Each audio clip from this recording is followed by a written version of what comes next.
हमारे सामने JEE advance 2024 का ये बेहतरीन सा सवाल है। इसको साथ में मिलकर सॉल्व करने की कोशिश करते हैं। देखिए हो क्या रहा है इस सवाल के अंदर। एल ग्लूकोज गिवन है एच आई के साथ में। पहले स्टेप में रिएक्शन हुई है, सेकंड स्टेप में Cr2O3 के साथ में रिएक्शन हुई है इन presence of high temperature high pressure. P product, P नाम का कोई प्रोडक्ट बना है। उस पी प्रोडक्ट की रिएक्शन हम Cl2 एक्सेस के साथ में करा रहे हैं इन प्रेजेंस ऑफ द सनलाइट। तो क्यू प्रोडक्ट का फॉर्मेशन हुआ है। आपको बताना है कि मेजर प्रोडक्ट क्यू क्या है। तो रिएक्शन की आउटलाइन हमको समझ में आ गई। तो करने की कोशिश करते हैं। एल ग्लूकोज हमको गिवन है। तुमको पता है एल ग्लूकोज क्या होता है? एल ग्लूकोज, अगर मैं ग्लूकोज की स्ट्रक्चर बनाऊं, उसमें पेनल्टीमेट कार्बन जो है उस पे लगा हुआ OH लेफ्ट साइड में है, उसको हम कहते हैं एल ग्लूकोज। राइट साइड में है तो उसको डी ग्लूकोज कहते हैं। ठीक है। तो अगर मैं स्ट्रक्चर बनाऊंगा तो यहाँ पे OH थर्ड कार्बन पे लगा हुआ OH लेफ्ट साइड में होता है। ठीक है। ये मेरा सिंपल सा थर्ड है। इसके बाद मैं फिफ्थ की मैं बात करूंगा तो पेनल्टीमेट कार्बन यहाँ पे हो गया फिफ्थ। उस पे लगा हुआ OH है लेफ्ट साइड में, तो ये हो गया हमारा एल ग्लूकोज और ये CH2OH।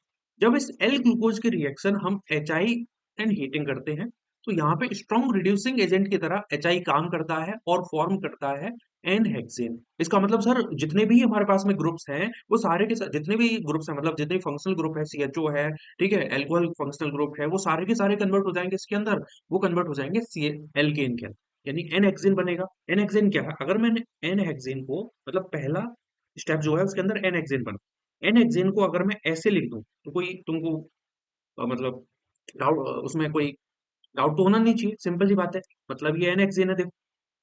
अब इस एन हेक्सेन के रिएक्शन में हाई टेम्परेचर हाई प्रेशर पे किसके साथ में करा सकता हूँ? Cr2O3 के साथ में, MO2O3 के साथ में, या फिर B2O5 के साथ में करा दो। ठीक है। हाई प्रेशर हाई टेम्परेचर मतलब 775 केल्विन टेम्परेचर, या फिर इसको डिग्री सेल्सियस में कन्वर्ट कर लो।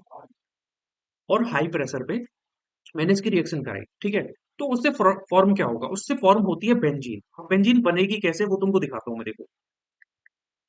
यहाँ पे तीन का इस कार्बन से लगे हुए हैं तीन कार्बन, क्यों? क्योंकि sp2 है, sp3 हाइब्रिडाइज्ड कार्बन एटम है, टर्मिनल कार्बन है, तो तीन हाइड्रोजन लगेंगे। एक कार्बन से पहले ही से अटैच्ड है, तीन फ्री वैलेंसी हो गई, उससे हमने हाइड्रोजन जोड़ दिया। सिमिलरली ये वाला भी होगा। तो इन दोनों कार्बन से, दोनों जो टर्मिनल कार्बन है उनसे तो निकलेगा दो हाइड्रोजन। ठीक है। और इन सभी से निकलेगा एक एक हाइड्रोजन। वैसे दो हाइड्रोजन है लेकिन निकलेंगे एक एक हाइड्रोजन। तो टोटल यहाँ पे 4H2 मॉलिक्यूल, या मैं कह सकता हूँ यहाँ पे 8 हाइड्रोजन निकलते हैं, हाइड्रोजन एटम निकलते हैं। ठीक है। In in the form of the H2 molecule. ठीक है। तो उससे बनती है बेंजीन। और ये बेंजीन जो है वो हमारे लिए क्या है? यहाँ पे पी है। अब इस पी की रिएक्शन में करा रहा हूँ Cl2 एक्सेस के साथ में। अब तुमको यहाँ पे एक बात समझनी पड़ेगी कि बेंजीन जो है वो क्लोरीन के साथ में दो तरीके से रिएक्ट कर सकती है। देखिए एक तो क्या है, इसको मैं जरा यहाँ पे दिखाऊं। एक तो किस प्रकार से रिएक्शन कर सकती है, ये हमारे लिए बेंजीन। इस बेंजीन की रिएक्शन मैंने करा दी है किसके साथ में? Cl2 HNO के साथ में, और यहाँ पे Cl2 एक्सेस में प्रेजेंट है। ठीक है। एक तो तरीका ये हो सकता है। दूसरा तरीका क्या है, मतलब रिएक्शन के अंदर ये गिवन है, लेकिन मैं तुमको एडिशनल चीज समझा रहा हूँ कि अगर यहाँ पे Cl2 और एनहाइड्रस होता, AlCl3, तो तब क्या बनता? ठीक है।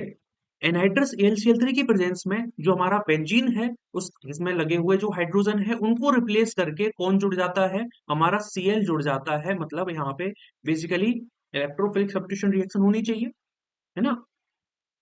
और फॉर्म होगा ये चीज।